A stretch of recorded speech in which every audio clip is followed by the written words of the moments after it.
This will affect millions of Americans as we're hearing of a very shocking announcement that not many of us will be fond of. Scratch that. I don't think anyone's going to enjoy this one, but let's go ahead and paint the picture, all right? Our critical infrastructure have been under duress for years, and with the most recent cyber attacks that may have come from both China and Iran, it's pretty clear that our supplies aren't as safe as we would want. Now, I know that this isn't what we want to hear necessarily, but believe me, guys, when I tell you that this is information that we need to know about, which brings me to California, where we're thinking of some very innovative, if not unorthodox methods to try and boost their water supplies early. Now, just as a disclaimer, please make sure you're not eating when you watch this video, all right? Trust me. And check out this video until the end, because this next revelation, this is not even the most shocking one that you're going to hear today. After facing extreme drought that brought reservoirs down to historic lows, California has approved new rules to allow water agencies to treat wastewater for public consumption. So there is a very extensive advanced water treatment process, and it goes through 3 stages. So microfiltration, reverse osmosis, and ultraviolet light disinfection, and the water is pure water at the end. The water must be treated for pathogens and viruses. Officials say the treatment is so thorough that it removes minerals from the water, which must be added back in to improve its taste. In San Diego, there's hope that this recycled water could eventually supply nearly half the city's water. Drought happens all the time, and with climate change, it will only get worse. And this is a drought-resistant supply that we will need in the future to meet the demands of our communities. Now, I understand that there's an entire process to clean this water that they're talking about, but I don't know, guys. I want to trust the science, but they've made that just a little bit difficult these past few years, if you know what I mean. Tell you what, why don't you guys decide? Would you drink tap water if you knew it came from wastewater initially, like toilet water? Comment a simple yes or no to that one in the comments, and feel free to add whatever you want. And while you guys are at it, make sure you've liked this video and subscribe to the channel. I want to make sure you guys stay updated and informed of everything that's coming out here. So getting back to California here, it's not just the water that's going down the drain here, pun intended, but commercial real estate in some parts of the state are also going down for the count too. EY Plaza, a 920,000 square foot tower in downtown Los Angeles, is now worth $210.7 million. Now you might think that that's a lot of money, but when you realize that just 3 years ago it was worth well over $446 million, then you would quickly realize that something's going wrong. That's a whopping 53% loss in commercial real estate value. Well, buying a home just got more expensive. A 30-year home loan increased to over 7%.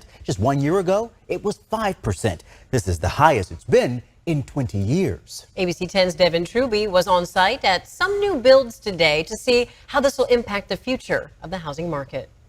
The nation now seeing the highest mortgage rate since 2002 and a 4th consecutive week of increases. Not really a surprise at all. We've been expecting this. Let's do the math. A $400,000 home has a monthly mortgage of just under $3,000. 2 years ago, you could have bought a $670,000 home for that same payment. And still, the Sacramento housing market not expected to take too big of a hit, despite 100 fewer homes being sold in comparison to last July. We're still in that low 7s range.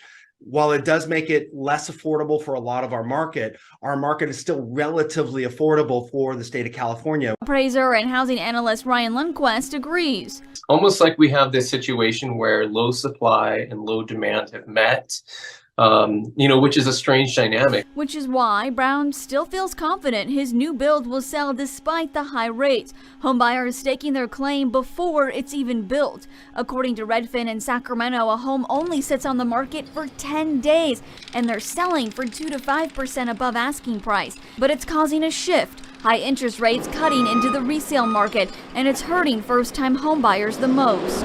Now, I know that there's a question as to why is this happening in Los Angeles, California, but people who live there know that it's a mixture of several things, right? So one of those things is something that's plagued California for some time now. And of course, that's theft, right? I mean, it's almost literally every single day that I see headlines that are pointing out to, theft in Cali, parts of LA. Just to give you guys an idea, look at this. In San Bernardino County, burglars ransacked a jewelry store and escaped with $300,000 worth of jewelry. I mean, can you believe that? Now, this one particular group is being blamed for at least 7 break-ins that target businesses in the area. The sheriff's department said that they responded within 4 minutes of this latest break-in, but was just 18 seconds too late. There was another recent one in a shopping center in Orange County where thieves took $16,000 worth of very expensive glasses that included Prada, Versace, no, I'm just kidding, and other very well-known brands. Local business owners blame policymakers because of all the alleged lenient laws that, in their words, hold no consequences for theft. Now, it makes you wonder, are these business owners really